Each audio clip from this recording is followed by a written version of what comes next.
বাগেরহাটে শরণখোলায় কাঁঠাল গাছ রূপ নিল জাম গাছে। তো অলৌকিক ঘটনা। আসলে এনটিভি নিউজে গতকাল রাত্রিতে দেখলাম ইউটিউবে। তো বিষয়টা দেখে আমিও আসলে হতবাক। আসলে অলৌকিক ঘটনা তো অলৌকিক হয়।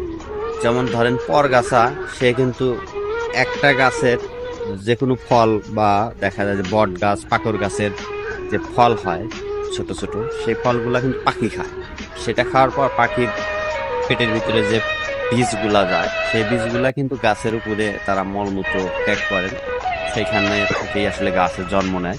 তো সেই গাছগুলো দেখা যায় যে পরগাছা হয়ে যায়। একটা গাছের উপরে জন্ম নিলে তার থেকে শিকড় হয়, আবার শিকড়টা মাটির সাথে কোনো না কোনো ভাবে জয়েন হয়ে যায়, বা গাছের ভিতরে থেকেই সেই গাছটা বড় হয়ে যায়। কিন্তু এটা হচ্ছে ভিন্ন।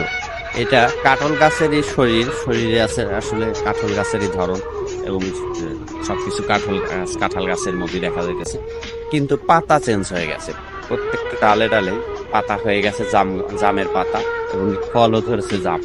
এটা আসলে ভাবতেই অবাক হয়ে যায়, আসলে সৃষ্টিকর্তা চাইলে কি না করতে পারে।